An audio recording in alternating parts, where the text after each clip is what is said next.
Hey everyone, Andres Gamboa here with another episode of the Ponytails podcast. Welcome, welcome. If this is your first episode, glad you're here. If you don't know what the heck this is about, let me explain. We interview people who, like myself, sold books door to door for a company called Southwestern Advantage. And while we're not affiliated with the podcast in any way, we sit here and talk about all of the experiences people could have experienced going through this crazy summer internship. We went door to door selling kids' books and educational books for families who needed help with homework from K through 12, really. And we did this for 80 hours a week throughout the 12 weeks of the summer between our college summer breaks. It's bananas. The company has been around since like 1868. And through that, there's been thousands of people that have done this internship. So we have them on the air and we share stories about what that experience was like, good, bad, ugly, pretty, and of course, what their life looks like now after having experienced that. So we've had all sorts of different people who do all sorts of amazing things in the world. And so if you like this one, if you like our episodes, first of all, subscribe. We appreciate the support. Go follow us on your favorite social media platform, whether it's Instagram or LinkedIn or Facebook. We just got a Twitter, so go check us out on Twitter. You can find us, of course, on your favorite listening platform. So if you're on YouTube and you'd rather listen to this, obviously Spotify, Apple Podcasts, Google Casts, Stitcher. We're in pretty much every platform that you can imagine. But give us a review, give us a follow. Hopefully you guys enjoy. And if you don't like it, that's okay too. Just don't tell anybody. So I want to give out a quick shout out to some of our fellow friends here at the show. All of the people that we partnered with here at the Ponytails podcast are all people who sold books and they now own companies or work with companies.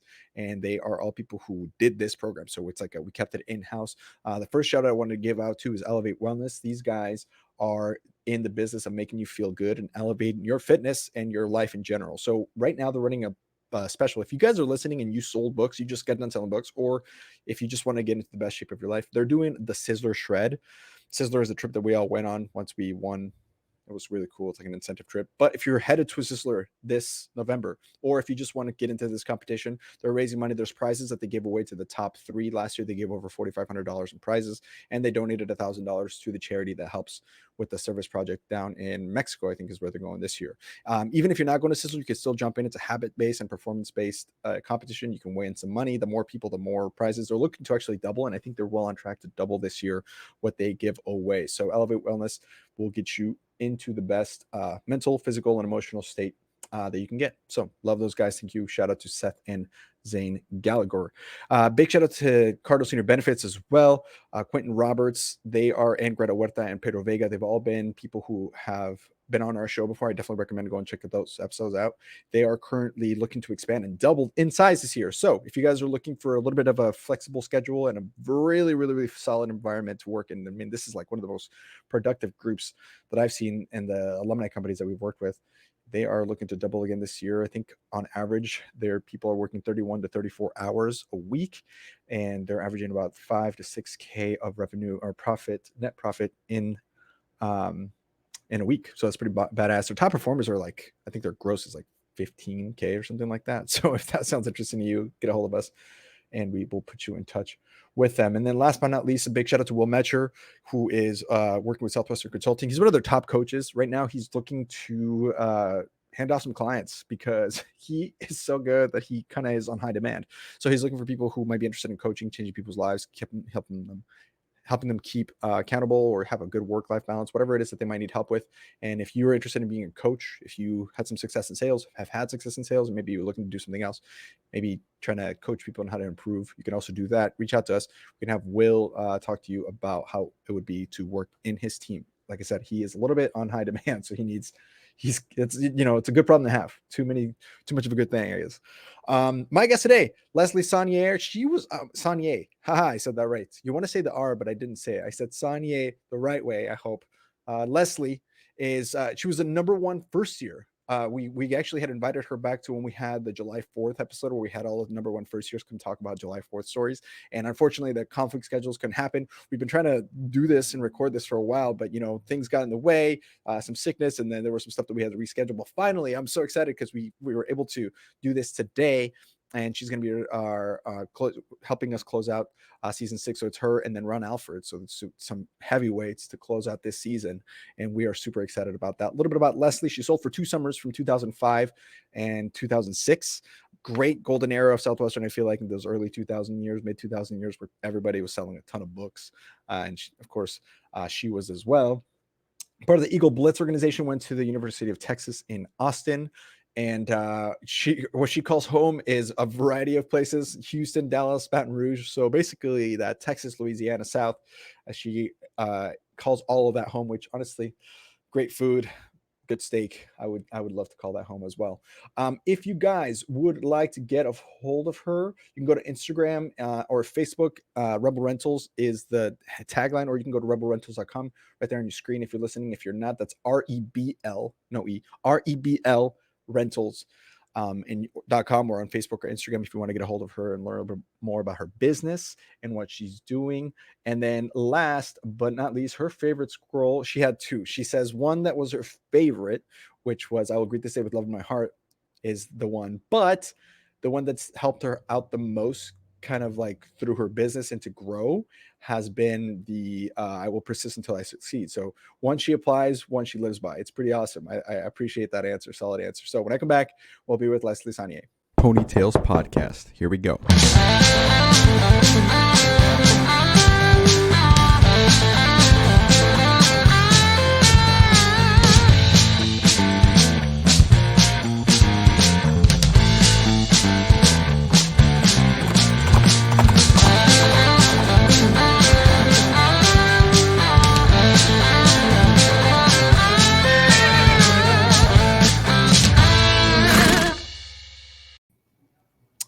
Hello. Hello. How's it going? Taking over the world. I say that Trying every to. episode. All our listeners are probably like, he always says that. Oh man, we're here. Can you believe we made it? We did. We made it. I know. Scheduled, rescheduled, scheduled, re-hit. It's like today's the day, you know? Yeah, I'm sorry to hear that you were sick. That was a bummer. I'm glad that you recovered. I'm glad that you're fine. So Me excited too. that you're happy, healthy, and terrific. Absolutely. Oh man, well, let's just dive in. Welcome to the show. I hope you have a lot of fun. I'm looking forward to this because it's always fun to talk to people who did really, really well, succeeded, and now, from what I understand, you actually got recommended by several people. Who was the last person? That's exciting. And when I was looking for the number one first years, they were like, "You have to have Leslie. Have you had her on the show yet?" And I said, "No." And they were like, "Dude, she's so fun. She's like all on it." I'm like, "All right, yeah, yes, okay." So glad that we're finally here. Yeah, let's dig in. So 06, you left Southwestern. We'll talk about that career itself in a second.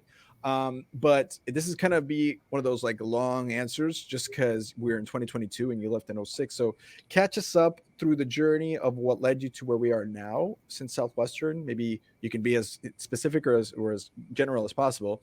And then once we get there, let's chat a little bit about what that means for you today and what you're doing today. So two-parter. Where have you been and where are you? Awesome. Sounds good. So graduated from college in 06, and my plan was to start working right after college, but I decided, why not give this one more chance and make some good money? And my second summer, I broke the B contract record and made 40 grand in a summer. And when the starting salary at that point in time was 40 grand, I was very disenchanted about starting my first full-time job. So instead, I decided to take a year and travel with some of my best friends around the country and around the world. And actually in Thailand, I ran into and met someone that at the time that was the love of my life. And so started dating said book person long distance between Arizona and Texas. Got my best job offer in Sedona, Arizona. Had never been there before. If you've not been, you should definitely go, and you'll understand why I just hopped in. Best job offer. So I moved for a guy and a job. The guy didn't work out. Still good friends with him today, but the job did. And so I stayed. So since then, I had started working for Sonnier at the time, which is now Diamond Resorts, with a lot of the book people who were recruited out of college. They said, yeah, you'll be able to at least make $100 grand a year. And I'm like, wow, that's great. I mean, still not the same per month that I did at Southwestern, but since I can't sell 12 months out of the year, that sounds pretty heinous. I guess I'll give it a shot. And it was pretty darn cool to be able to to work with some of my now best friends at the time, like Christy Quick and David Ramos and Nate Janisek and others who were Crystal Shuey, who worked for a different company. And it was very incredible to get to outshine everyone else, even when the average age at the time was about 50 selling timeshares. We brought down the average age quite a bit since we were all just out of college. And we, in our first years, kicked everyone's butt and took names and just broke company record after company record. So I did that for about 6 years and took a hiatus to sell insurance. Through selling insurance for another Southwestern company. I'm very glad that I did so. I realized that talking about cancer and heart attacks were not my passion, but residual income was. So I was like, okay, is there any way that I can take my passion and love for travel and translate it into residual income? Okay. So I went back to sell timeshares, but it's still just in my back of my mind, like, is there any possible way? Went through some crazy things in life and got an opportunity to go to Thailand again. And with some other book people who were able to take 2 months off, because why not just break all the molds, And so went with Colin Thomas and some others to Thailand for another 2 months. And told my boss, I really hope I have a job when I come back, but if I don't, I'll go work for the competitor. Not a big deal. And he's like, of course, you'll have a job when you come back. And right before I left, one of the friends we were traveling with said, hey, I'm renting out my condo on this newer site called Airbnb. Have you ever heard of it? And I'm like, what the heck is Airbnb? I've never heard of it before. So I took some iPhone photos, made a listing on Airbnb. At the time, they had just come to the Phoenix area, and my house in Old Town Scottsdale was the 20th listing on Airbnb ever in Scottsdale. To put things in perspective, there's now 5,200 of them in Scottsdale, Arizona. Okay. And not knowing anything about pricing or how to run the business or anything like that, just understanding hospitality, I was making more money traveling in Thailand, renting out my house by the month, by the weekend, but translated to for those 2 months than I was making in my $250,000 a year job. So I was like, maybe there's something to this. Okay. Light bulb. Yep. Residual income. Maybe there's something to this. Okay. So fast forward, I became a professional nomad is what I called myself. So people would rent out my house for $300 a night, $500 a night, $600 a night. And that was either my travel fund to go visit my book friends in Texas, Louisiana, Florida, New York, or it was I really didn't want to leave this weekend, but if you're going to pay $750 for my house, I guess I'll go get a hotel for $200 and it's still making good money. So yeah, I called myself a professional nomad. And that was my residual income while I was selling timeshares. At the time, I decided to invest in some more houses and manage some houses for family members. Got up to about 5 houses and did some really cool tests, like got to use my finance background from college, like, okay, if we add a hot tub to this house and no hot tub to this house, what's it going to do for the revenue? If we did a putting green at this house and no putting green at this house, what's it going to do to revenue? So we did a lot of really nerdy tests in the beginning for the first 2 years, again, while I was still selling timeshares, and brought the heart of concierge service from the very beginning. So that's where the heart of our company came from, is what I thought was missing in the Airbnb model is the hotel hospitality 5-star experience. And so from the get-go, had that as the heart of the company. After I got to 5 properties, it became a very much full-time job because Leslie, glutton for punishment, why not work 90 hours a week when you can work 24 hours a day, 7 days a week in that kind of business? Because that made so much more sense looking back 9 years ago. Took the leap of faith and said, you know what, I have to replace my $250,000 income in order to do so. Did some math. I have to get to 25 properties in 1 year under management in order to replace my income.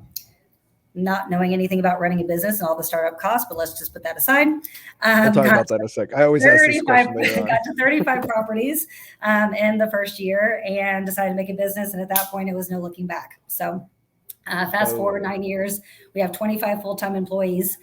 We have 65 housekeepers. We're in 3 different major cities in Arizona. As of this morning, we manage 141 doors across the state of Arizona. We only work with investors and kind of second homers who are just going to use their property like a couple weeks a year. And really cool to get to be acknowledged nationally and in different conferences. That's why I lost my voice last week and wasn't able to be on because I didn't have a voice. It was for a good reason though. You have a voice here. You have a voice here. I have a voice here. Thank goodness it's here. Thank you guys for paying attention. So yeah, that's since college. That's what I've been up to. And brought us to here today. Legit. That is so cool. Man, I have so many questions. I love my job. Okay. Okay, number one, let's just jump into this because I love asking this question. Southwestern teaches you so much, and we can get into that first, but also, so two-sided. One, what are some of the things from Southwestern that you took that you applied to this? And then vice versa, what are some things that you had to learn that Southwestern wasn't really good at teaching, that maybe how to start actually from scratch a business rather than, a 1099. So first off, what were some of the things that as you were overcoming some of these obstacles and crazy things that happened to you that you applied to your business to help it grow? And if you have examples, that'd be awesome. If not, just a general answer would be good too. I think the Og Bandito book, the part that specifically talks about, I will persist until I succeed. I will persist until I succeed. I know that the Southwestern training, and when you say 80 hours a week, that's so cute because if you're really good, you did 90 to 95 hours a week, truly. Yes. And that's that extra persistent, that's the extra door, that's the extra hour, that's the extra whatever that gets the people who are number 30 to be number one, in my opinion. Those who are more coachable and teachable are the ones who tend to more succeed in life and business and everything, I believe. And I would say, especially starting your own business from scratch and from nothing, deciding to be in a 24-hour, 7-day-a-week business when you can't afford employees. You are the 24-hour phone line. You are the director of operations. You are the housekeeping manager. You are the concierge. You are the everything. So what it truly taught me when I said, and I made the commitment. So I think part of it is also the making the commitment. When you make a commitment, you finish your commitment. That'd be another Southwestern thing because it would have been very easy to go home and go party with friends in Austin. But hey, I made a commitment and I don't care if I make money or I don't make money. I'm going to finish this summer no matter what. And I'm going to give it my all. I'm going to persist until I succeed.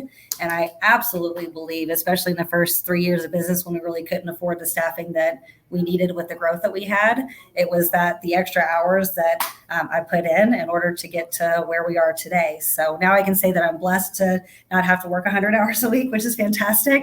But it was those like, hey, I know I can do it. If I'm committed to doing it, I'm this far in, I'm going to figure it out, right? I'm going to figure it out.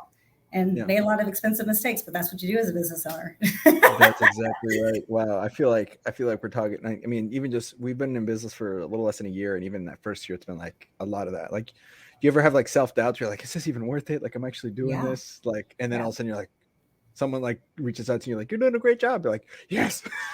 Like those moments, you're like, I don't know if this is even important, like that I do this, but then you get encouraged, and that's awesome. I love what you said. There's no shortcutting the hours. There's no shortcutting the work. I mean, talents, no talents, skill or no skill, knowledge, no knowledge, coach or no coach. Like you could have all of those things and just not work the hours. It's just not going to work. It's just not. It works when you work, right? Is that mentality? So I love that you said fantastic way to say that. And especially and it's not that short-term rentals are a new business, but technology made it a newer business. Like they've been traveling this way in Europe for 150 years, but in America, this is a newer way to travel, right? And so there wasn't a lot of predecessors to go and like, what's great about Southwestern is you were given a coach. You're given multiple coaches and multiple coaches and tapes that you can stick in your vehicle that would tell you like, hey, this is what we did back in the 80s and it's still pertinent today. Well, in our business, it didn't really exist. So when you're kind of known for being towards the larger ones in the industry, people are looking to you, but there's not a lot of other people to look to. Right. I think one of the things that I've gotten more recently in the last probably year to 2 years is now we have the people who've kind of floated to the top, and now we get to have shared experiences now. Like, hey, I'm doing this. what's your strong suit? What's your strong suit? So that peer orientation that we had in Southwestern, we're now actually seeing it today, but it's taken 9 years. It's taken 9 years for an industry to be like, hey, let's collaborate as opposed to work against each other. We're competing. Yeah. Very And that's interesting huge too. That's huge too, because I mean, I feel like I don't want to say that's rare, but in industries where that's not the case, it's so vicious and it turns it into a lot more of a headache where it's like if you work and team up with, this is something that you also see in podcasting is, people come onto your show and you'll go onto their show to kind of like cross platform and cross pollinate with like listeners. And it works really, really well. If that was not the case, and if it was super like, absolutely not, like it's my show, you don't like, it would be such a vicious world. So it's a lot friendlier like that. It's a very nice experience that way too. We That's can all super cool. succeed. I think that was a Southwestern thing. Yeah. I'm pretty sure, but it's like, hey, there's enough success to go around, and I truly believe that. So I don't really consider my competitors because we can all learn something from each other. Whether everyone plays that game is up to them. But now there's just a group of people who are like, hey, we all play that game. We all want each other to succeed. So there's so much business out there of do-it-yourselfers who are like, I can do this on my own because I can create an Airbnb profile. It's like, well, you can, but or do you want to make the kind of money and do you want to be in a 24-hour business? Right. Like I did. Yeah. Boy, I gotta connect you. I gotta connect you with some people. We've had another guest on here, Braxton Edmonton, who's also doing this, and he is like starting like a class, and he teaches people how to do it on their own. Cool. And that's like he went that direction with it. It's really interesting. But he was saying the same kind of things that you're saying, where it's like, wow, this is like if you collaborate, this is if you share information and you kind of like tag team it. It works. I love that kind of referral. Yeah, absolutely. And my brother too. My brother's got like he's got his 6th property now, and they're starting to get to the point where it's like, this might be more time than we thought. Anyway, so but yeah, we'll connect you with some people. Okay, so on to the stuff that maybe like you had to learn that Southwestern didn't teach you. Like what were some things that you're like, whoa, this is new to me. I got to learn about this. What were some of those things that you learned along the way that kind of like molded you into this success story? Totally. I think kind of an interesting, funny one, because I can tell on myself also. I know my strong suits and I know my non-strong suits. Organization is not one of my strong suits. And after my first year, I remember getting I can't even say it with a straight face. I remember getting the financial award, and everyone's cracking up when I got the financial award. And the reason I got the financial award is that I had so many checks that like 3 months later, I found $3,000 worth of checks that were like stuffed into my glove box. And like, that's how you were that person. You were that person. Yeah, that was me. There's always one in an org. There's one per org, and you were that one. Jack, can I still cash this check? Am I allowed to do that? And he's like, I mean, it may not go through, but you might as well try. You could try it. They owe you that money. It works. So I was like, it came out of your pocket. This is great, right? And, so I feel like although Southwestern does give you the platform to be organized with your business receipts and running a business, when it's you on your own, starting your own business, it's that times 10,000 because you don't have the backing of a company to at least say, hey, this is where you messed up. Here's where you did well, whatever. So in my first year of owning this business and getting to 35 properties, I lost 50 grand the first year. Yep. That's 50 grand the first year, right? It's like everything in my brain and like, I don't even gamble, you know what I mean? It's like, am I in the right place? Am I doing the right thing? Right. And it's like, okay, nope, you persist until you succeed. Try the next year, right? Figure out how to cut down on your costs and whatever. So I think that's the biggest thing I learned is that truly starting your business, right? Yeah. Truly starting your business is very expensive when you do it the right way. And looking back, if I ever start another business, I do it a completely different way because you don't know what you don't know until you figure it out. So that's what I would say is the biggest thing that was a eye opener, I guess. Yeah. You find out when you go talk to your accountant and you're like, oh, shit. I should have paid attention to this. Little things that they don't train you on, right? Like file quarterly instead of yearly. So it's just a lot easier to keep it all under wraps. All that kind of stuff. You're like, oh, wow. Or even like just starting like the LLC itself. So that like the tax things are different, or the way that the liability of the companies on Yep. on the company, and all those little things where it's like when you go into Southwestern, it's more like you're running your own business as a franchise, because like the how to has already been Yeah. cut out for you, so you just got to Yep. follow the recipe. Whereas this, it's like, no, we're cooking from scratch here. We don't know how many Mhm. eggs and flour we need. This is, you got to figure this out on your own. And so that's I'm glad that that's something that you mentioned, the financial word. And by the way, for people listening who don't, because there's even probably current book kids or recent book kids that they don't, I don't know if they still take checks anymore, if it's all through card and then they take a picture of the check so it deposits it automatically. I don't know how it works now, but back in the day when we were selling, you would actually take a check and you would have to go and deposit that check. Yeah. Like you actually had to write it out, and it was like a whole thing. There wasn't an iPad that you just like you had to like actually, yeah. So what happened is sometimes you'd forget that you left a check because you didn't use a fanny pack, or you did and it was stuffed. So you're like, Absolutely. okay, I'll come back for these later. And then it turns out it was much later. So now you're back in college and you open your glove box because I don't know, you need a tissue or something. And you're like, oh, this check was from Oh, June. here's a good one. Things that don't work in the real world. Ready for this? Post-dated checks. That's right. Which you don't recommend as a business owner. Post-dated checks. And the amount of post-dated checks, I get paid till on Friday or whatever. Sure. And we were like, sure, yeah, we'll take it. It's a weak customer, but we'll take it. 4 weeks from now, It's yeah. Post-dated checks. it's so weak customer.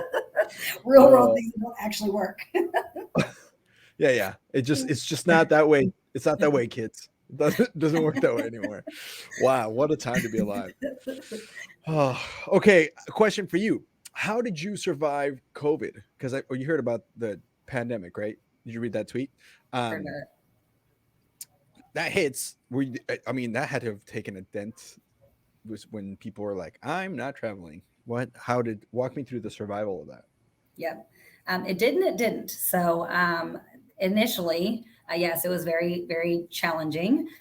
The day for us, it was March 16th specifically, will be imprinted in my mind forever. It is the day that we lost $1 million in reservations in one day, followed by 500 grand the next day, and it continued because Airbnb made the awesome choice to not give us as the business owners the option of working with people and rebooking them, etc. And they let everyone cancel, and that was detrimental to our business and to a lot of businesses that do what I do. We saw businesses go under overnight because of it. I made the choice. To take an income hit, a major income hit to my salary, and I chose to not fire anyone. I also chose to hire some expensive people from the companies that were going under. With you know what, we're going to ride this out, and we're going to ride it out no matter what. But with integrity, I'm going to pay my people, and I'm not letting them go. And we're going to try to recruit some people in the process. So it was a leap of faith for sure. It was a leap of faith, and I'm so glad that we did. At the same time, 10 days prior to March 16th, we took on a venture with an investor of ours to open a bed and breakfast in Sedona. And so basically we went into the hotel business at the same time, which took the biggest hit. They lost almost all of their reservations overnight, 10 days after we took over. But because I was sweat equity, I decided to do the sweat. And I'm like, breakfast, how hard can it be? Well, when people didn't want to work and were very scared, I was the new breakfast person. So I jumped in and made breakfast while we were redesigning the bed and breakfast. And learned how to run a hotel business at the same time as, wow. Oh my gosh, what's happening? And to boot, I know this is going to sound really small, but it's really massive. When you are a new single mom at the time, is my nanny also said I don't feel comfortable coming in. So I have an 18-month-old, if I'm doing the math correctly, and I don't have childcare at the same time. So really cool thing is one of my very, very good friends, Julie Nelson, who also sold books also. She was furloughed and said, Leslie, I am going to be bored to tears if I have to sit at home and do nothing. So why don't I jump in and be Lincoln's nanny? I'm like, if you can live in Sedona with me and live in Phoenix with me, Oh my I'll do God. whatever it takes. So blessings in disguise. I don't know. Julie Nelson moved in with me with her daughter, and we figured it out. We figured it out. But yes, that was a very trying time. It was very interesting though. So that was March 16th. Okay. It was very desolate. It was very desolate for a couple of months. But then all of a sudden I remember calling my new director of operations, as one who came from from the company that went over overnight. And I said, Hans, I'm really confused. Like all of a sudden we have like 40 cleans this week. Like there must be a glitch in our system. He's like, yeah, I thought there was a glitch too. Well, it's not. We have reservations. And it like gives me goosebumps right now because it was like overnight. I don't know if it's all the Californians finally got COVID and they were no longer scared to travel and they just were like super secretive about it. But because surrounding our states that were super shut down, Colorado, New Mexico, California, okay, it's like all the people who actually weren't scared to travel or all the people who had COVID and they're like, whatever, they came to Arizona because we were open. And we didn't have all the restrictions that everyone else around us were. So for the next year and a half, we had a record-breaking years. Record-breaking. Wow. Record-breaking summers. Like people are coming. We're like summertime. Like we had our best summer ever, summer of 2020. Second best summer, summer of 2021. Because we still had people that were shut down, right? Yeah. Two of our best summers ever in business. Which summers? It's 120,000 degrees here. Like who wants to come to Phoenix? People that were forced to wear masks or not wear masks. So they came to our state. It was awesome. Yeah. It was the coolest thing ever. And the really cool thing is I believe that we converted a lot of people that would have never come to see our state. And they're like, oh, this place is actually pretty cool. But instead of coming during the summertime, we're going to come in the wintertime. We're going to come in the nicer times of year. So like this year, even though our summertime mirrored more like 2019, unfortunately, and wasn't as great. What I do know is that our fall and spring are going to be the best ever because we converted all those people during COVID. So COVID ended up being like the coolest thing. Sorry, not the coolest thing that could have happened in business. It was the best thing that could have happened for our business in Arizona. Same. Okay, for a couple of things. One, I remember because May of that year, I had just started dating my now wife. And I was like, okay, no, thank you. And I was like, no airplanes are flying right now, or it's insane to try to fly, but we could drive. And it's so funny how life works, right? Or what we thought. I mean, how much we change in 2 years. Like I remember we were like putting gas in the car with gloves on, like, because that's what we were. And we'd like double mask go into the gas stations and we wouldn't, whatever. But I was in Oregon for a month because everybody was starting remote. And I was like, all right, screw it. I'm just going to go to Oregon and see me and my wife or hang out with my wife. And then she came to Nebraska and the same thing. It was all through road trips, but I'm like, people were still traveling. And it was like when March hits and like, I remember the bad day for the whole country was when the NBA shut down, because that's when it went from like, oh, there's this like flu going around to like, oh shit, like they shut down an entire sport, like, and then all the other sports followed, and we were like, crap, this is gonna we're in the middle of spring training. So our big reservations were, it was bad. Done. And then people got the itch. We had the choice as a country to just stay home for 2 weeks and then it would have been over, but we were like, no. So we still went to whatever, and it just spread, and then a little bit more, and then people got the itch to continue to travel because now they got told to not travel. And I think that's when that makes sense that summer, right, a few months after everything shut down, that people were like, screw this, I'm just going to go stay at an Airbnb. That totally makes sense. Yeah. Oh, another thing, this is like a stat thing that happened. This is interesting. During COVID, okay, it converted an entire generation. Okay, so there's stats that they keep track of when people of different generations go to book accommodations. Do they go to hotel type sites or do they go to short-term rental type sites? I hate just saying Airbnb, but everyone calls them Airbnbs or short-term rentals, right?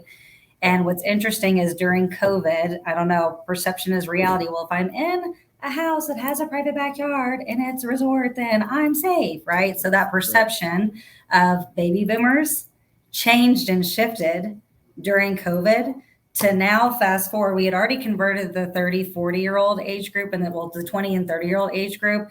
40-year-old age group was like on the cusp. now we have every single generation right now, when they go to look at accommodations, they now go to a short-term rental type site before they go to a hotel type site. Interesting. 100%. It changed the game. Interesting, I mean, interesting.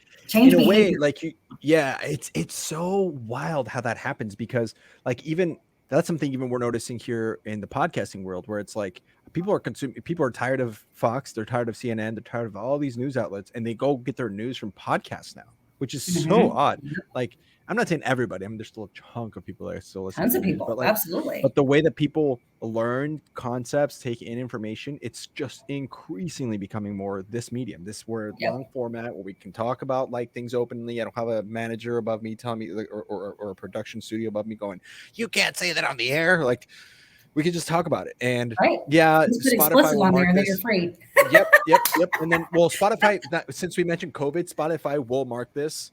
It'll get flagged on Spotify, saying like, hey, keep in mind, this is not experts talking about COVID. It's like a disclaimer that they now put on there, but just because it'll listen to this transcript and go, oh, they said COVID, so COVID.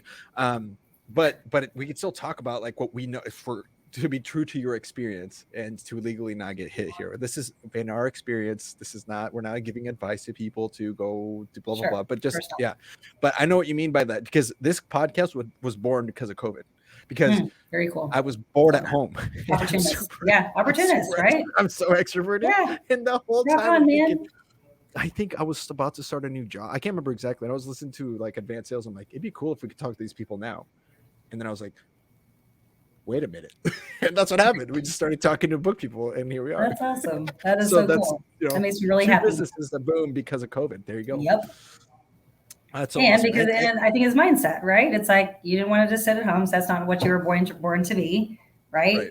I made the choice because my heart is giving. My heart is, I couldn't imagine letting people go or furloughing them. And I just couldn't imagine doing that. So it's like, no, that's just who we are. And something really cool happened out of it. So props. I commend you for that too, because that takes it takes ovaries, right? To go and like get your hands dirty again. Like, you were at the top of this company, right? You started this company, you were rocking this company, you have employees, right? You're leading, and that doesn't mean you're not working hard. But when shit hits the fan, you're like, all right, sleeves come up. Yeah. Right. Gloves come on, and in that case, mask. And I'm gonna go cook breakfast. Like, what the hell? Like, that you're not beneath that. And it reminds me of the adage from Southwestern, where it's like, I'm not gonna ask you to do something that I'm not willing to do myself. Yep. How's anybody gonna like fault? You know what I'm saying? Like, when you led them through something like that's leadership, right? You put your hands there. You said, I'm with you. I'm on the sidelines, right next in the front lines, right next to you.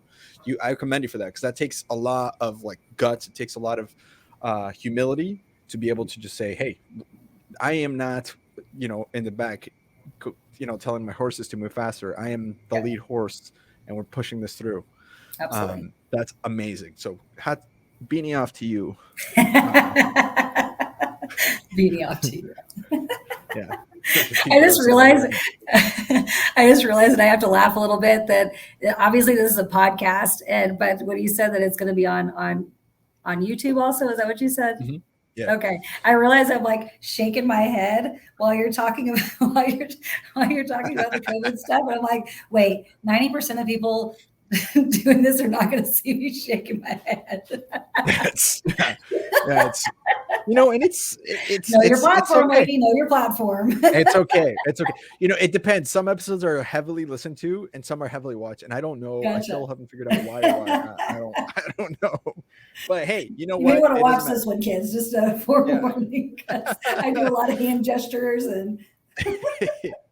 Man, and then you survived. I mean, you said newly single mom. That's like a lot of shit that goes. When it rains, it pours. And so, what were some of the things in your mind that you were focused on to keep you pushing? Was there like a North Star and ultimate vision that you were going after, or were you just thinking of like one day at a time? Like, how did you absorb that moment and carry on? Like, what gave you strength? In that moment, it was a one day at a time. And what do I need to go into problem solving mode to fix the next thing, right? And I knew at the time, I'm not saying now, but at the time I was if there was an opportunity to save a reservation, I knew it had to be me, right? Mm-hmm. So it was me that was getting my hands dirty, that was calling the guests and trying to calm them down and work with them and negotiate with them of like, hey, look, and I'm doing this for investors too. So it's also like a, hey, I'm doing this isn't for me even. This is doing it for my investors, and they've entrusted me with their houses to make them as much money as possible. And so it is my job. I'm the one ultimately, the buck stops here. I'm ultimately the one who's in charge of seeing how many reservations that I can keep for them, right? Seeing how many I can renegotiate and say like, hey, what if we just put this money towards 6 months from now? There's no way this is going to be going on for 6 months. Yeah, not a chance. This is over. And over by April. I say, yeah, $1.5 million in reservations were lost, but that doesn't count the $3 million that we saved.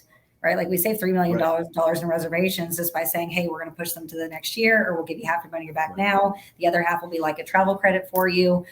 So we were able to think outside the box, I guess you can say. And again, thank goodness to Julie Nelson, because there's no way if I had a screaming 2-year-old in the background that I would have been able to do so, so. Right. Unbelievable. By the way, Julie, you're welcome on the show anytime. She's in the other room. She does something different for our company now. So it's pretty cool. Pretty cool to get to hire book people. I have 3 of them on my staff right now. It's awesome. I have 2. It's pretty great. Yeah. And we're about to get a 3rd. Yay. Thanks. Okay. Last question about, or I guess maybe not necessarily last question, but last main question about this is what's the North Star for you? Where are we headed? What's the next 5-10 years look like for you? Yep. So my now director of sales, former book person, Matt Patton, he came to me about a year ago. He said that on our team meeting this morning. He said about a year ago, I came back because he was more like a director of operations a long time ago, but he wore like a million different hats. We were a smaller company. But he came back and said, Leslie, you're not going to want to hear, you're going to want to hear this and you're not going to want to hear this. The reason that your company has grown to the size that it has is because of you.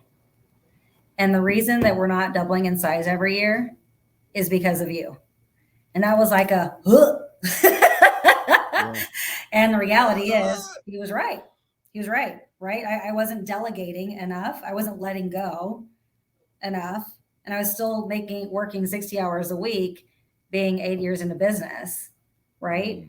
And so when I got to hire Matt, he had to keep on reminding me, hey, you hired me so that I can build a team to replicate Leslie. And we're not going to do it like Leslie did it. But you can't work 60 hours a week anymore. You're going to run yourself into the ground. And I can happily say that we have doubled in size in a year as of today. And we will continue to double in size. Wow. Our team motto is net 100 properties per year. So even when people sell, they move along, they self-made, whatever, to net 100 properties and growth a year. That is our goal, and that's posted everywhere in our office and our visualization.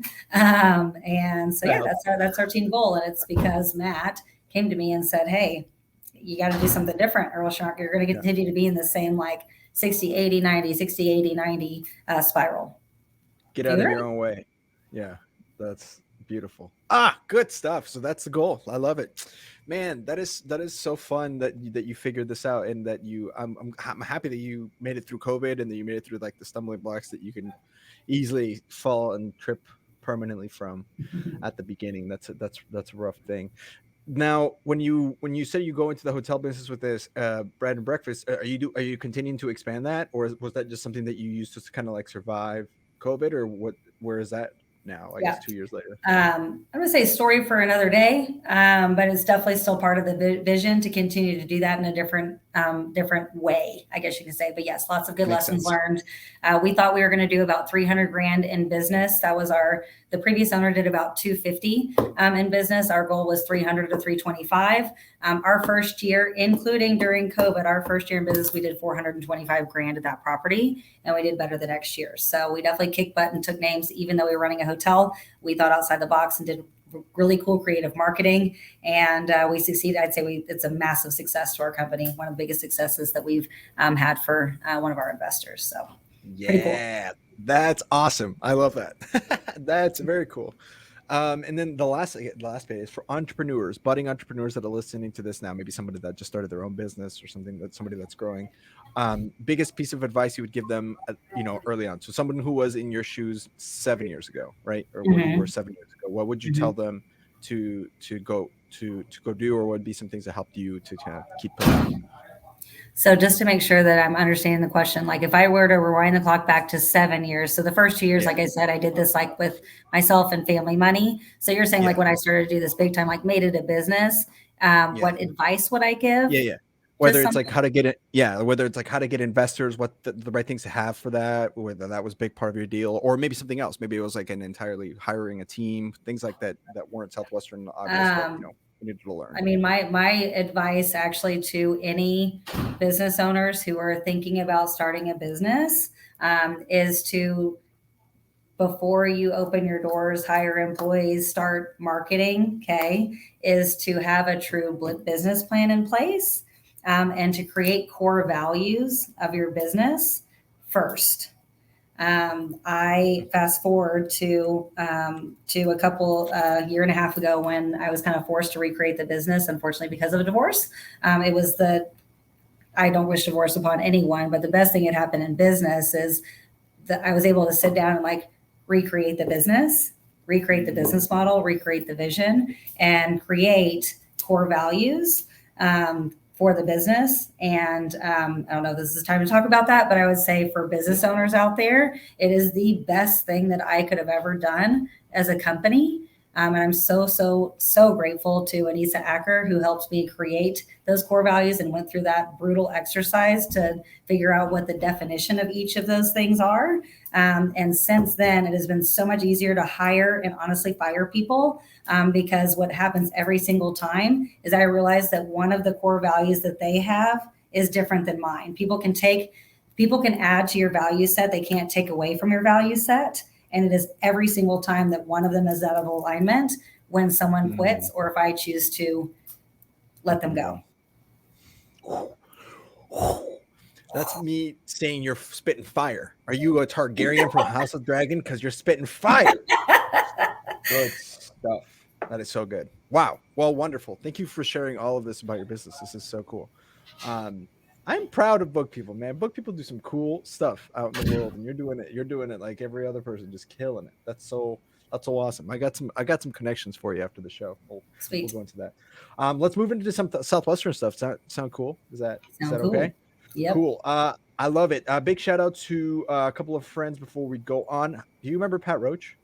Yeah. Oh, Pat Roach is awesome. We're trying to buy a house, so I just talked to Pat yesterday. But guys, Awesome. if you are a fan of Pat Roach, Southwestern Real Estate is on the market for cool book people. So if you guys want to go into a changing market, but it's still a budding business for people who want to just go into like the real estate market, man, y'all got to go talk to Pat. If you guys are interested in having a lot more flexibility with the schedule and working with a company that's 99% drama free, according to Pat, reach out to us. We'll That, get you in I touch like with them. that. I'm gonna add He's that to my he's value set. reach out to us. We'll get you in touch with Pat. If Vision. you sold books, 99%. He says we can't guarantee 100. That's impossible, but we can give you 99. That's you gotta love Pat for that. So yeah, if you sold books, you get an automatic interview with Pat. So and Southwestern Real Estate, they're in 8 different states. They have no problem expanding into other states, even if you're not in one that they are currently at. So reach out to us about that. And then last but not least, Cardinal Senior Benefits. Shout out to Greta Huerta. She was our first guest, believed in us from Cardinal, and she is crushing it right now. Her team is expanding. If you guys want to learn a little bit more about how to work with her and teaching people about financial stuff, especially late in life, most people are not prepared for that, and a ton of baby movers are in the need. Man, they get leads already set for you. You don't have to imagine being knocking only on doors where moms are like, please, our kids need help with math. It's kind of like that, shooting fish out of a barrel. So just putting in a little bit of the hours and being coachable, that's what you can do. So thank you guys for that. All right, Leslie, so let's rewind back to 2005 or maybe the fall of 2004 when you were just sitting at UT Texas or at UT Austin, just minding your own damn business. How the heck did you hear about this crazy internship of Southwestern Advantage? Well, I was stubborn. Let's say I was stubborn. So I actually heard about it my freshman year. And if you do the math, it took me 2 years and a half to say yes. So, Oh, um, you were like a long cook. You were really yeah. resistant to the So Kool-Aid. I remember Jack Clark, this crazy guy on fire that was at the business school with me in the honors program. He's like, I'm doing this summer Gotcha. internship, so I'm going to make all this money. I'm like, cool, I'm going to go party with my friends. He comes back that summer and says, I don't remember, sorry, Jack, I'm going to get this wrong. I made 10 grand this summer. And I'm like, bullshit. Show me the check, damn it. Tries to recruit me the entire year. And so this will be my sophomore year. Tries to recruit me the entire year. I was kind of like on the fence, gonna do it. And he actually, that wasn't the time that he did the parent visit. But my parents had this trip to Hawaii, a 2-week trip to Hawaii, planned for that summer. And my parents were like, I mean, you can go sell books door to door, or you can go to Hawaii with us. Like, it's kind of up to you. So I'm trying to negotiate with Jack, like, hey, so like, I'm down for the sewing book thing, but like, if I could just take 2 weeks off right in the middle and go to Hawaii, then for sure I'm going to come right back to the book field. I'm going to continue to sell books. And those of you who have sold books and listened, that doesn't work ever at all. I'm going to go to paradise and do the exact opposite I've been doing. Let's go back. Yeah, let's put you back in Bumblefuck USA after Hawaii. Let's see how you do. So God bless him, or whoever his mentors were, who said, you know what, this is probably just not for you. I'm like, cool, headed to Hawaii. So I come back with a tan. He comes back with farmer's tan. And the next summer he comes back and says, like, I don't know if it was, I just made 30 grand. And I remember thinking, like, well, if that crazy motherfucker can make 30 grand, I can make 15. And so I was his first yes. He was like, really? I'm like, yeah, I'm going to do it. So done. I'm in. The money talked. And I was like, yeah, obviously I'm going to say yes. So yeah, I'm in. I don't have any plans this summer. So you caught me early. Good job. And he's like, okay, well, now I have to go to this parent visit. And I'm like, oh, okay. They live in Houston, Texas. Feel free. And he calls me after the parent visit and goes, well, that was the weirdest parent visit I think I've ever been to. Cause like he was a top recruiter his sophomore year and everything like that. And I'm like, what do you mean? He goes, yeah, I mean, I met your dad and mom and they were very nice. And I was like, well, that's good. They're pretty nice people. But after I did my whole 10-minute spiel, my dad's like, Jack, I'm confused. Why are you talking to us? She's an adult. Does she want to do this or does she not want to do this? And he was like, yeah, I mean, she wants to do it, but maybe you should talk to her. And he's like, no, that's your job. Does she want to do this or does she not want to do this? She's an adult. She gets to make her own decisions. And he's like, yeah, she wants to do it. They're like, cool. I mean, do you want a water to go or a Coke? Like, I don't 3 hours for this. Like, I kind of feel bad, but I don't understand why you're talking to me. That's awesome. So, oh man, when you get those parents, it's kind of like when you sit down with the mom and then the dad comes home and you get that oh shit moment where you're like, oh, he's gonna ruin this for me. And then he comes in and he's like, what are you guys doing? And mom's like, oh, we just bought a book for the kids. And the dad's like, oh, cool. And you're like, cool. Yes, like you were a badass dad. Thank you. Yeah. Oh, you trust your wife. Great. Wow. Imagine in my head, honestly, those were the moments where I'm like, when I get married, like, that's going to be like, this is going to be it. And that's my marriage. It's like, hey, yeah, I don't care. Yeah. Do it. It's so cool. Yeah. You want to do it? I love the parent talk like that. You get some cool parents. Yeah. They're still pretty cool parents. I didn't think they were cool until after selling books for the first summer. And that's another story. But yeah. I was still deathly afraid of my parents. Like, they've got to be proud of me. Whoa. What happened? Yeah. We can get into that. Or, I mean, unless that's a story for another time, but what happened? No, we can. So after my first summer, so I'm a junior, I'm kind of an elder starting this thing. So I'm a junior about to be a senior when I sold books for the first time. So I'm 21 years old when we have our first awards thing in our area. And I had won a limo trip. So I invited my parents and like my top 10 best friends who were in Eagle Blitz with me on this limo trip. And my dad and mom showed up with like a case of champagne. I'm like, let's go. My parents did that? Like, what? You guys and drink? at the end, I mean, literally, this is like, it blows my mind. But at the end, I had like 5 friends, 5 of the 10, half of them say like, your parents are so cool. And I'm like, no, they aren't. I mean, they were cool today, but it was a bitch growing up sometimes. Like I had so many rules and like, this is not my parents, but I mean, maybe it is. So what turns out in my next 20 years after that, they were really cool, but they are really cool parents. We are really great friends. And I'm very, very grateful that they were not my friends in high school and middle school. They were my parents. And now they get to be friends and parents. So anyway, but it was that limo experience. And I'm like, my parents are cool. What do you? I guess they are. Brenda and Ron, right? We're talking about or whatever. Yeah, like Steve and Ann.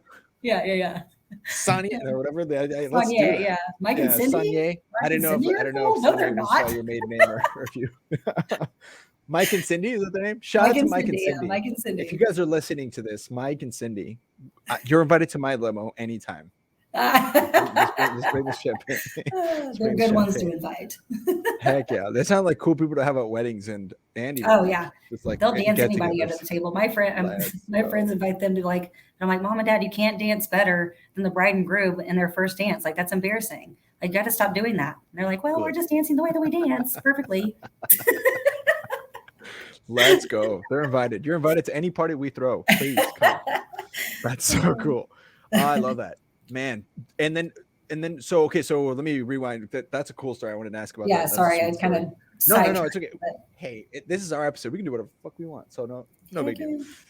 Okay, so you go back, and I always like to ask about, and this has become a popular topic, but that first sales school, what was that experience like? Because I feel like I always say this on the show, but that's the one that hits you in the face. So tell me about that experience of you get to Nashville and like, I don't know, Dan Moore comes on the stage and you're like, or whatever. Like what do you recall? What do you remember of that first sales school? Honestly, because I was such a perfectionist or was. Oh, we grow. I've grown. Working on changing my perspective of what that means. Let's put it that way. Still always working, you know. I remember at the time of like, again, I was one of the first recruits or last recruits, if you count the 2.5 years that I said no.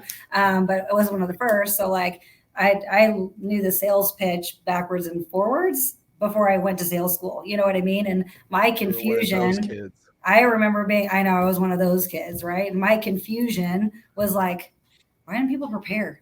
Like, I don't understand. Like, this is annoying. Like, I remember being annoyed at some of the first years with me, like these guys, like, oh my God. Losers.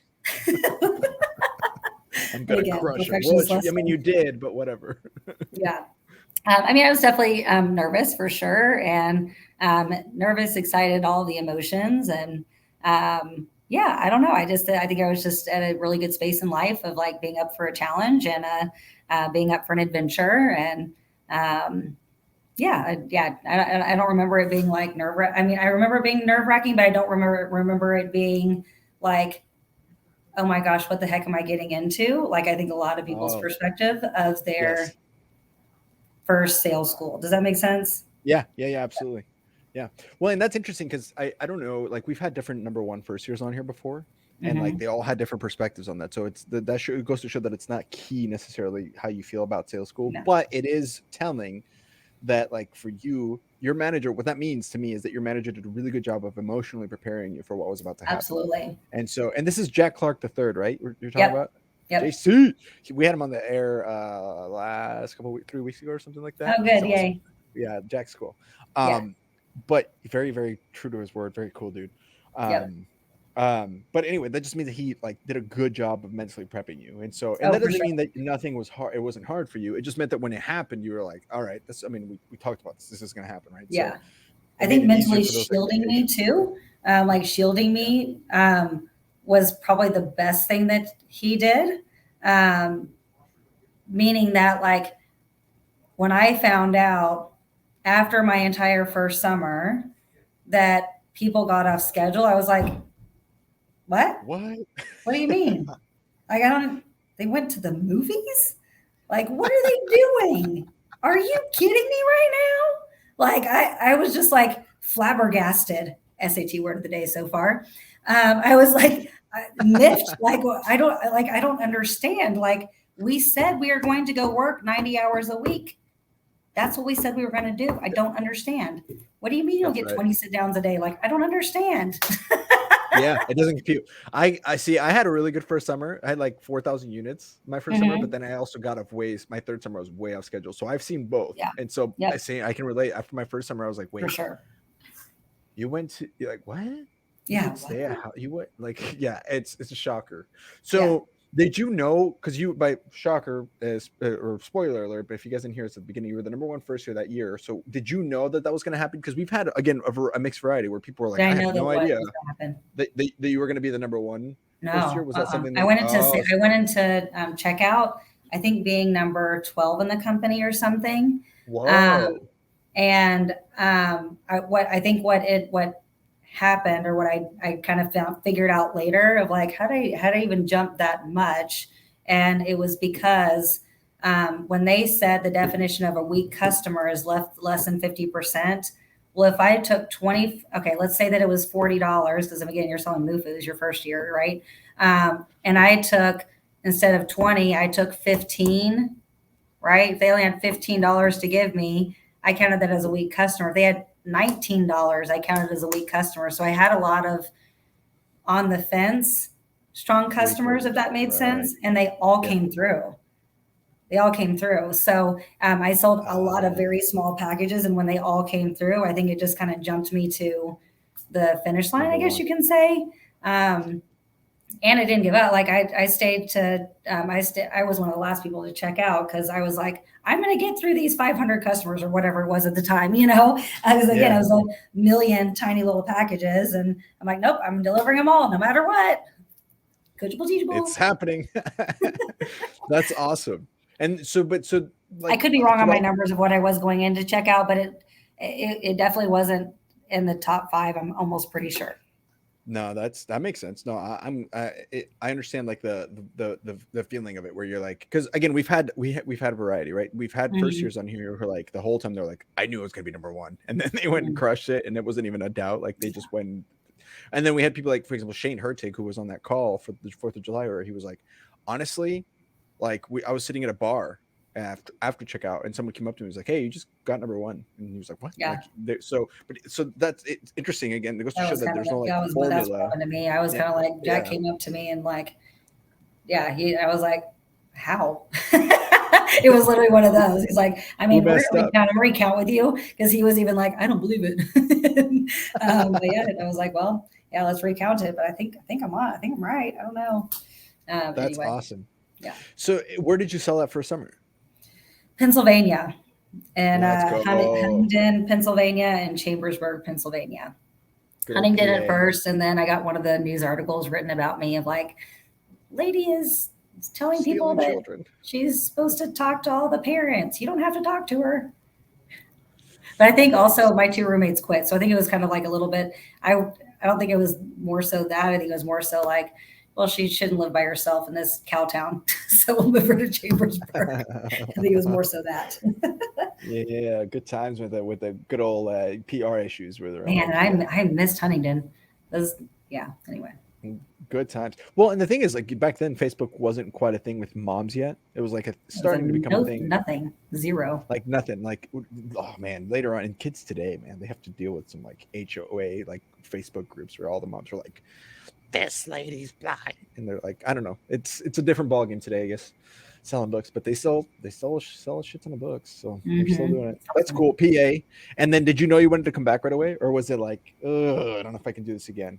It sounds like I was pretty committed to come back because I decided to recruit, and I kind of I drank the Kool-Aid, so I was pretty committed to doing it again. I still went again. I'm a senior at this time, so I'm going through all the recruiting stuff, and that's when it's like, yeah, starting salary is 40 grand, blah, blah, blah. And I'm like, I'm just not sure. I Well, don't know. where'd you go that second summer? Georgia. So I sold over Emmy Young, and who also sold 10,000 units in that territory. And she and so it was like I remember Jack being like, "Are you sure we want to put her over Emmy Young? Like that's a lot of units. There's a lot of books that are there. Just 3 years ago, you know." And Yeah. anyway, so yeah, and did really well. And People were like, Georgia, good old Georgia. Fleming, Georgia. It's so I rocked crazy. that town. It's you just dropped it. How did you find it? Like, would you find it easier to sell over something like that? I've never sold over some. Well, I guess I might have, but I don't remember selling over someone who like dropped a ton of books like that. It was easier in the beginning to get referrals. So like at first it was like, oh, you're not going to buy? Well, tell us what you think about these books, right? So it was like just getting a lot of like people to say, we like the books, right? And writing in your book like a yearbook. Yeah. We want you to succeed, you know? We like these. They got straight A's now. Yeah. Cool. Whatever you did or not, just help me out. And so like the pre-approach was a little bit easier in the beginning. And then so my names list got bigger quicker because even when people didn't buy from me, I could still put them on my names list, right? Because they had them. So it was a pro from that perspective. But the biggest pro my second summer is very early on, I got to follow my now best friend, Tommy Wood, and he was the king at selling kids books. She sold a lot of handbooks.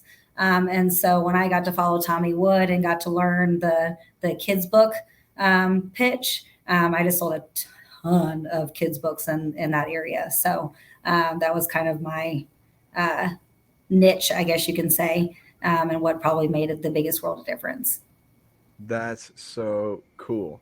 Mm-hmm. I love it. I love it.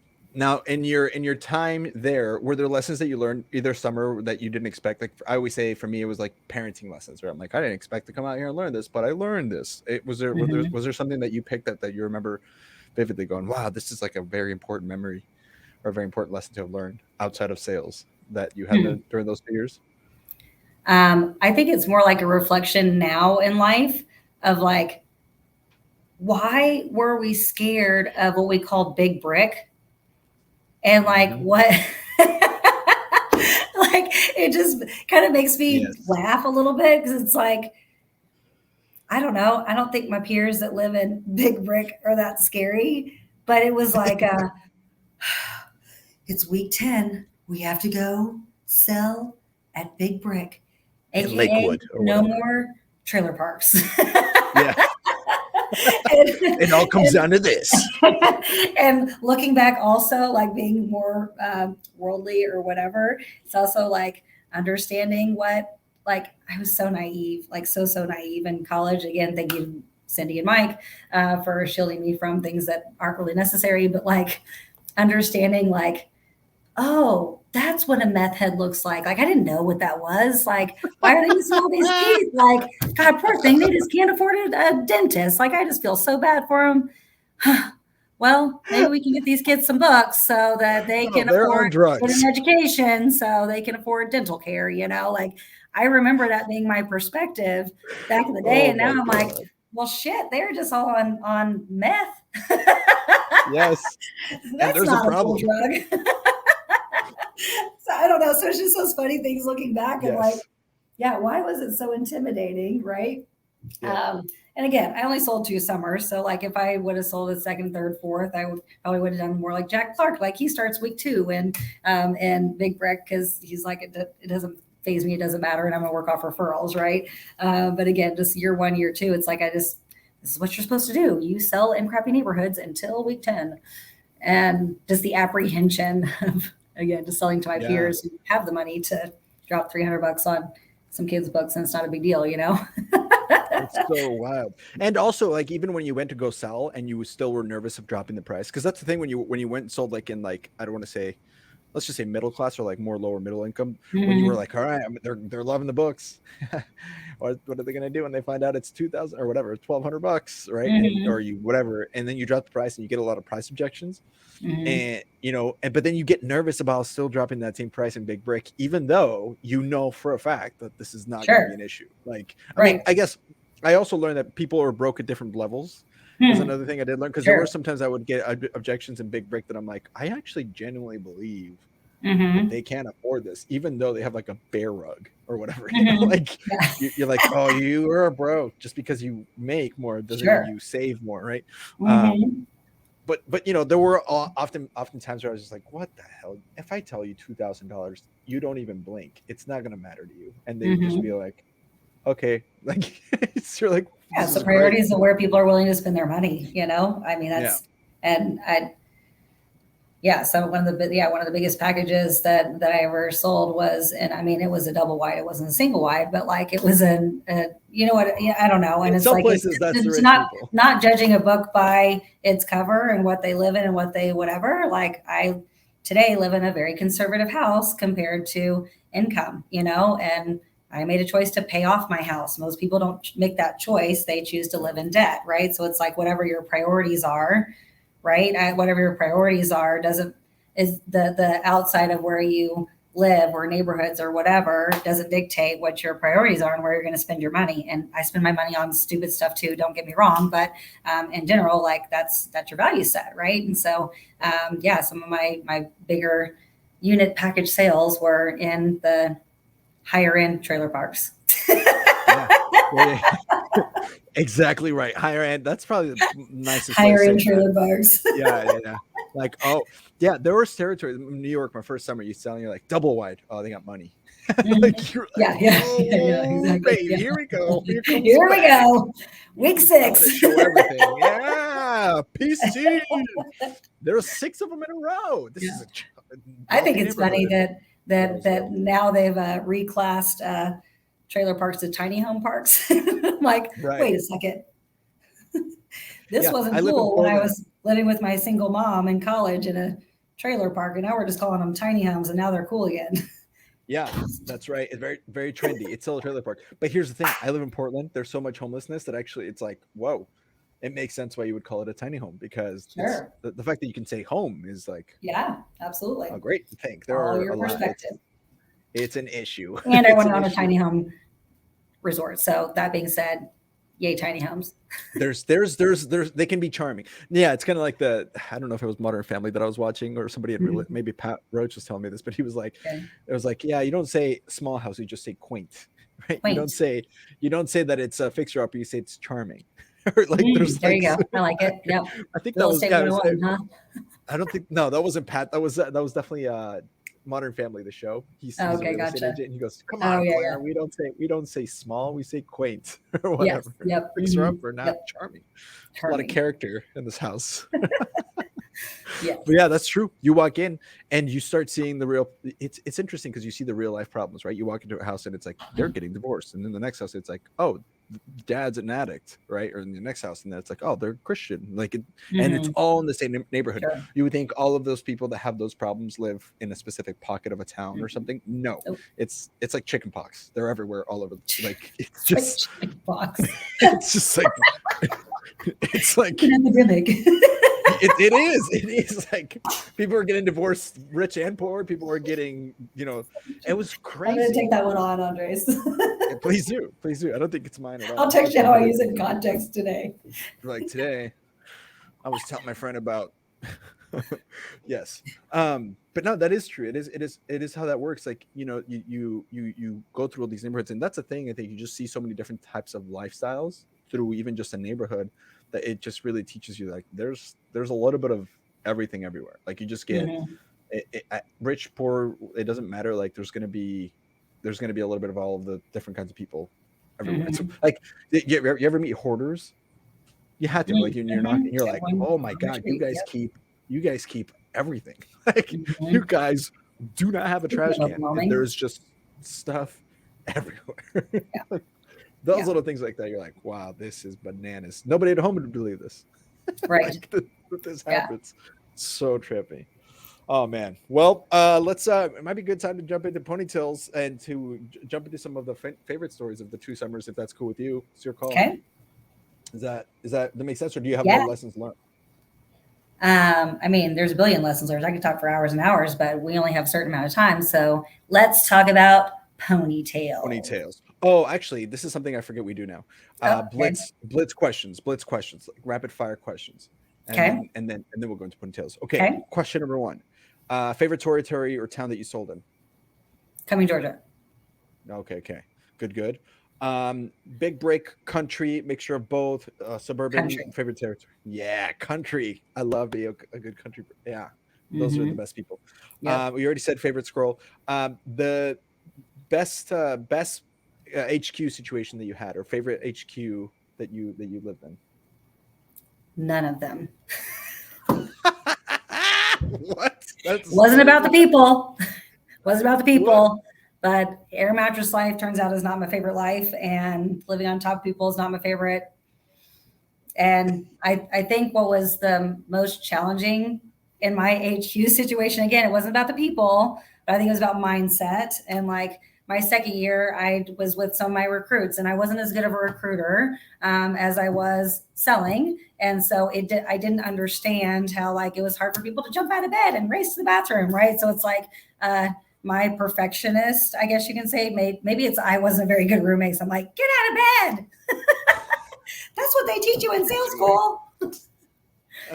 Anyway, so the family, the second family that I lived in Canton, Georgia, which is close to my territory, Cumming, they were a homeschool family, and they had a bunch of kids who were just amazing kids, and they had hosted several years in a row, and it was just like really, really cool to get to know their family and how they're doing, and so like that, that was a weird answer, but I liked the family more so than I liked the living on top of people. But I think again, it was more like I was the issue because I was so hardcore and they were not. So anyway. Fair enough. That's all good. And then the last one is favorite advanced sales tape. Favorite advanced sales tape? I have no idea. I'm sorry. I'm going to end on not a great. I have no idea. That was That's okay. I feel like 18,000 years ago. I have no idea. So all sorry. Good. It's all we get that too sometimes. Mort.ly. I don't know. Like, the Mort.ly one is still is that advanced sales? I feel like that's like sales 101, but like he's always good to listen to. I feel like when I actually told the pony story this morning to my entire team, and I really messed it up. So I'm gonna have to get it on video to try that one again in a month. It's on YouTube, and that's actually how people find us. Yeah, oh, some people way. have found us this way. Yeah, where you'll type in like the pony story Mort. Okay, we got our SEO really well done, and then we come up second.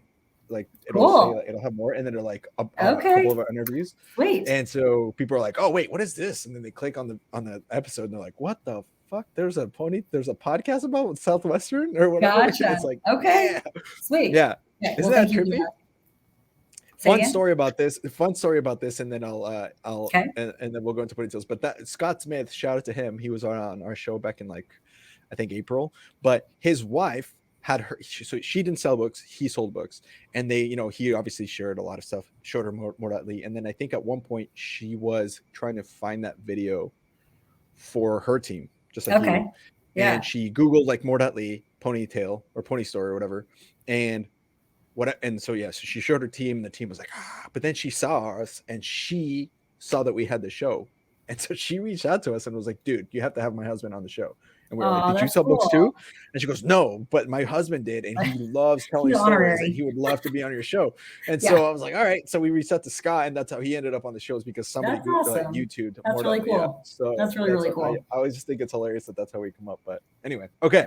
Let's jump into some ponytails. We'll do a quick shout out again. EnLight.Energy, they are doing solar well down in Florida, but they are able to expand in all sorts of different places. If you guys are looking to go into solar, one sale every other week is going to get you 6 figures. So imagine what you could do if you put that work into that industry. It's pretty awesome. I think it's one of the most lucrative industries right now in the country, because there's not that much regulation, and it's currently like just wild west on it. So I would jump on that and help mold that industry. That'd be sweet for you guys. And then again, one more time, shout out to Cardinal Senior Benefits. If you guys want to get a hold of Pedro Vega or Quintin Roberts to hear more about this, we can get you guys an interview. If you guys have people that you know that would be good at doing the insurance gig, or they want to go into that industry to help other folks that are in late life insurance, reach out to us too. We can get you a $500 referral for the bonus if they get hired. So that's actually another way of, a little side hustle for you to just refer people and get them hired.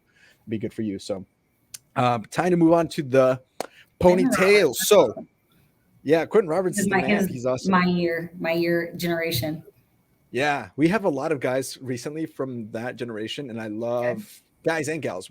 By the way, at the end of this, I'm going to ask you to send us some people who you think would be good on the show, because we need more ladies. Oh man, it's a bunch of them. Before there's a ton, but in the 90s, it wasn't really like a lot of women selling books. It wasn't until 2000 and on that like a lot of girls. Yeah, we had Kate Wright kind of told us why that was the case in Eagle Blitz, which crazy episode. Definitely would recommend that. But we found out it's like you can't find a lady from 1980 who sold. I mean, I'm sure there were some, but we just don't nobody, because there's all men.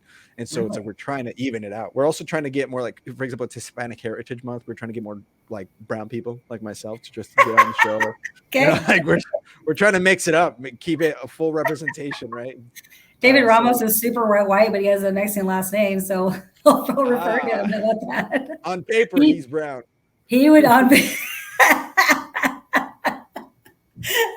he's on my team now, and he's one of the most funny people that I know. So he would be a character to have on, even though that's not female, but I can check the brown box. How about that? On paper, he's brown, but he's really as white as the paper. So it's all good. All right. Now, if this is your first episode, you know what the hell ponytails means. This is where we save the best stories, whether it's 1, 2, 3, 4. I don't care how many you got, but the mic is yours, Leslie, and you can give us. By the way, I just realized that your name on here is spelled wrong. Yeah. Did you type that? We don't type that. Was that you? I don't know why that. Let me fix it. Maybe I don't think so. At the beginning, it has you type it in. So I don't know if that was. Oh, I potentially did that then. Did that. Yep. Because you get to choose what your name comes up like. Take responsibility on that one. If you said this, I typed it. Yep, I did that. At the beginning to ask you what you want. Because sometimes it's just what would you like to be known as? Yeah. Leslie? Sometimes people put their company name on there. Leslie, so maybe that's not. You know what? I'm glad you're taking ownership for that. But I, as the person that runs the damn show, should have seen this and fixed it. I also was. It stops with me. When you were talking about then we're going to do commercials, and then but you don't talk during commercials. I wanted to signal to you hey. Oh, you could have used the chat. This is all in there now. The chat. Coachable, teachable over here. Hey, you know what? But this is the thing. I will say this before you get started. The biggest lesson I think we've learned that people people bring out all sorts of lessons, but the one that's been almost the most consistent one has been take yourself seriously, but not what you do seriously. So, hey, we have fun. If we mess up, you know what? We messed up. That was a mistake. It doesn't matter. It's not the end of the world. And now we fix it. The biggest thing is we fix it. We own it. And it's fine. If you call me Leslie, it's okay. I'll still answer. I'm going to save you on my phone as Leslie.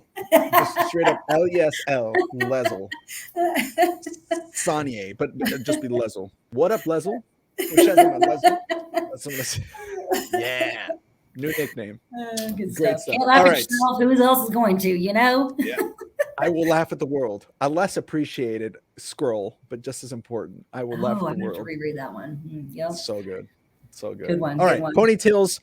Here is your microphone. You go ahead and tell us your favorite stories, and take as much time as you want. The mic is yours. Sounds good. So I'm going to do during the book field 1 or 2, and then I'm going to do an off the book field 1. Yes. How about that? Is it a Sizzler one? Is it a Sizzler one? No. I kind of created my own Sizzler, so that's the after one. Yeah. Body shots. No, I'm just kidding. No. Yeah. I mean, my son may listen to this later on, so no. Not mom. Never. Nope. Okay, so did you know, Andres, that there is a cow named after me in Huntington, Pennsylvania. Is it called Lesel? So Don't I mess it up have, too. that's it next time I get on the show. So How I did you get a am cow? done with my trailer park first 2 weeks, and now I'm moving into country in Huntington, Pennsylvania. And there's this mom that I knocked on the door, and the grandma answered, and she said, "Well, the mom's out in the barn." So I'm like, "Okay, well, let's mosey on over to the barn." So I mosey on over to the barn, and all of a sudden I hear, "I need the forceps," and I'm like, "Forceps, like what?" So I like walk in a little bit more. She's obviously not talking to me, but I've seen enough like baby shows on, like Lifetime, that I'm like, "Oh my gosh, there's these gigantic forceps that are on this table." And I go a little bit more, and she's like, "I need the forceps," and I'm like, "Yes, ma'am." And so I hand these like forceps that are like for the cow that's being born right in front of me. And like, I grew up in Texas, Louisiana. I did not grow up in a farm, to be super clear. Like, I grew up in like, neighborhood cookie cutter things, not like in Farmville, to be super clear. So I like, I'm like, "Here you go." And then hand the blood. I handed her something else. And then she looks back and she's like, "You're not daughter's name." I'm like, "No, ma'am, I am not Anne," or whatever the daughter's name was. "I'm Leslie. Guess you haven't heard about me yet, have you?" Yes. I remember saying that specifically. "Guess you haven't heard about me yet, have you?" and she's like, basically like, "I need help." And I'm like, "Okay," like take the book bag off, and Sure. I go and help. So the cow, I guess, was being born wrong some way. And so I helped birth a cow in Huntington, Pennsylvania, and they decided to name the cow Leslie. So there's on Let's the field. I've go. never seen the birth of a cow, but I helped in the birthing of a cow. So I love that. We've only had one other. I helped bring life to Earth, and that was in okay, our episode in Zeno. That he was a European guest in June, okay. but it was a goat. So this is the first time we get a cow, and now you have it named after you. Uh-huh, yeah. This goes into history I books. mean, I of don't know how ponytails. long cows live. I don't think they live this long, so probably not currently living cow, but I did one time have a living cow that was named Leslie. Rest in peace, Leslie. That was morbid. That's cow for rest in peace. I have a cow story. Can I tell you a cow story? Yes, I want to hear a cow story. I think I've told this on the air before, but I sold books because I can speak cow one time. Okay. I was in Pennsylvania as well. And this is when I wasn't off schedule. So I just got off the movies and I was like, I should probably go knock on some doors. So I went and knocked on some doors. And this guy was, there was a cow over there. And he was in a farm, obviously. We knocked on the door. And the guy, I don't know how we ended up, but we made a bet that if I could make the cow come to us towards the fence where we were, then that he would buy all the books. And what he didn't know is I have a cow sound like no other. And I was like, "Oh, you didn't just press the button? That was your actual cow?" Oh my gosh, no, that's me. Yeah. Oh my gosh, I thought there was like a button on your like a piano thing that you can make like cow chicken sounds or something. Sounds on this thing. Wow, that was real. That was me. Oh wow, that was slow clap for that one. We don't. Some people use soundboards. Yeah, that was all Andres. It's really one of my gifts, honestly. It's that and being bald. I got two really natural occurring things here. So I was like, and then the cow didn't fucking move. What the guy didn't tell me was the cow was deaf. But because I was making such good cow noises, the other cows around it were like, what the hell is that? And so they started moving and coming all together. And then finally the one kind of just realized all the cows were hurting. And so he just like, and it came. And he's like, damn it. And he just literally just drops like $100 bills, like $400 bills. Cause this is how the sale went. I was like, blah, blah, blah. And he goes, I don't give a shit what you're doing, man. Like, whatever. If it's good, how much does it cost? And I was like, he goes, don't give me the bullshit. Like, what does it cost? I was like, $400. Like, not what you're supposed to do at all. And he's like, I'll give you $400 if you can get that cow to come here. Cause he was hilarious. And Yeah. And so the cow came and he's like, God damn it. And he just drops some $400 on that. I think it was a hood of my car. He just drops them. He's like, God, give me your damn books. He took it And out of so his then boot, probably. Yeah, that's where I think so. Something like that. It was yeah. like somewhere like, where do you keep cash? Dude? Like, Yeah, in his boot. Yeah, it smelled like his socks. The amount of money that's come out of a nasty, stinky boot and selling in farms. And then that smell stays in your fanny pack. And then at the end of the summer, it has a character. It's like, it's like smells. It's like, oh yeah, it's Buckfield. The smell of hard work. If you smell that now, we should have people just smell their fanny packs or a Buckfield fanny pack, and then all the memories just come rushing through. All the trauma and all the tribulation just comes right. Yeah, trauma responses. Week 7 of Tuesday at 2:00. Mrs. Jones. Anyway, so that's my cow story. Sorry. Wow, that's a good one. That would have topped my cake. No, that's good. I'm just, rest in peace, Leslie. Leslie the cow. Leslie the cow. Leslie the moo cow. All right, sorry. Go ahead. Okay. So second ponytail. So I am. I think this is a Georgia one, and I mean this farm area was like the houses were so far apart, and I had to pee so bad, and it was like the 4th or 5th one, and a grandma answered the door. I'm like, yes, grandmas always say yes. And this grandma was a not very nice grandma and said, no, I'm not, like was mean about it. And so what did I do? I peed on her front porch because I couldn't hold it any longer. And so I was just sitting in my pee pants, but I had a first year following me. It was my second summer. I had his first year following me. So they're watching me pee my pants on grandma's porch, like puddle. After you got turned down. Yeah. I was like, this is how we handle rejection. Oh yeah. This is the ultimate rejection. I don't know who wins here, you, grandma, or me, but here we are. But I was like, I have a first year following me. We're finishing the day. So I sold my pee pants the rest of the day. I sat down with Miss Jones, didn't care, and had a great day. So that was like persist until you succeed. And I'm not going to let this first year see that there's any excuses to stopping early, including pee pants. So that's all good. Everybody has a pee pants story or poop pants story. I just have a pee pants story. I would have done a third summer, maybe different, but I only have a pee pants story. Brilliant. It's so good. You don't want to buy from me?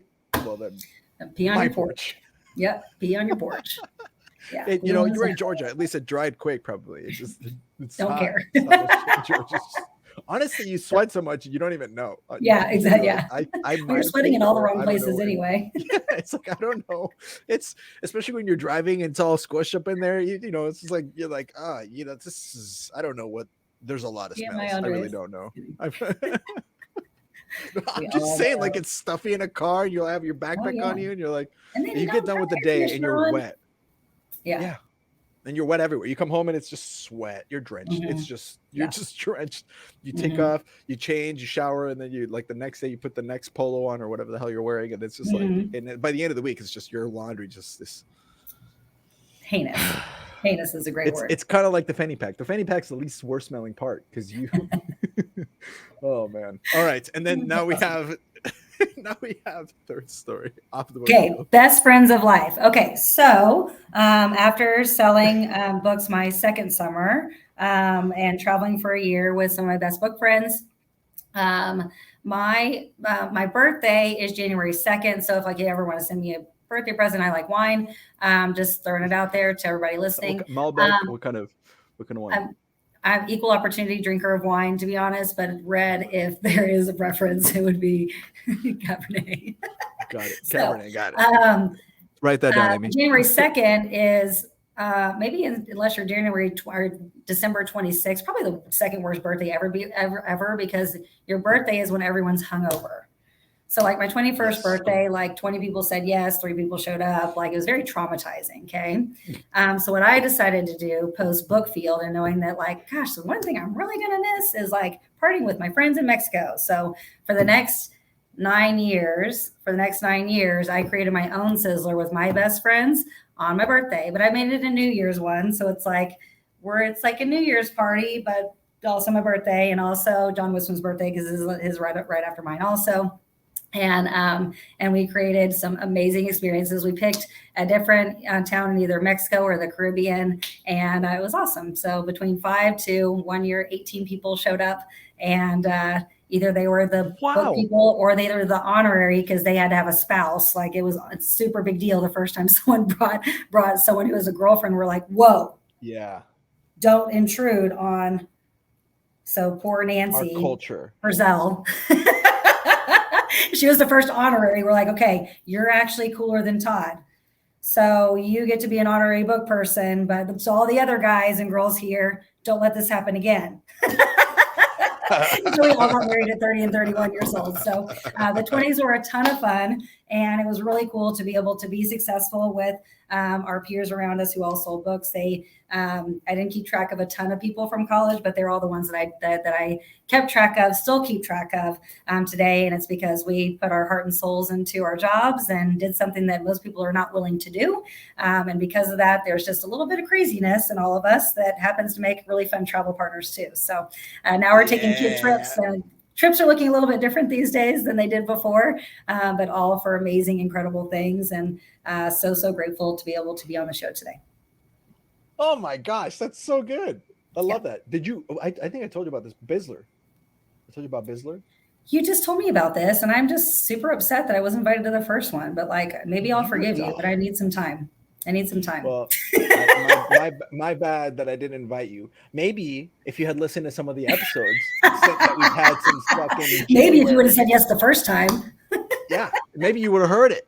Maybe. Okay, so that sounds like you actually had a BIZLR of your own, which is fantastic. Oh, but now bring all your friends next time. We'll do it again, but we're doing it with not just your best friends. We're doing it anybody that wants to come. Sweet. I think the last time we told people it was going to be in Colombia next year, but that might not be true. More details to be out. But the 2.0 version of BIZLR is coming, so make sure you get signed up for that. Bring friends. Sweet. Sounds good. Wit. I'll do that. Alrighty. I'll send you some referrals after this for sure. Yes. All right, guys. Well, this concludes our episode with Leslie Sonnier, or Leslie for Shezelman and Leslie. What up, Leslie? You know, that's going to be an inside joke now for the rest of the time. Thank you guys so much for listening. And hey, make sure you guys go visit our website, theponytailspodcast.com, to get more stuff. You can check out our merch. We got some pretty cool things out there. We got a units, hoodies, and stuff like that. It says units, YOUNITS. Because you are your units. Go sign up for our newsletter and all that jazz. Make sure you guys subscribe to all of the things. If you guys want to get a hold of Leslie, make sure you go to Instagram or Facebook. That's at REBLrentals without the E. So REBL rentals.com, as well as on our website. You guys can see it on the screen if you're listening in. The link will also be below on the episode description. So you can just click on that, just scroll down, click on that. And it'll take you to her website and or Instagram profiles if you want to get a hold of her or ask her questions or maybe work for her. Who knows? There's a variety of things. But on that note, we'll let you guys go. Hey, check out Ron Alford. He's coming up. He's closing our season 6. We're reaching our season 6 finale. And then our season 7 first episode will be Robin Mukherjee. It'll air in October. Details for that to come. See you guys on the next one. Bye.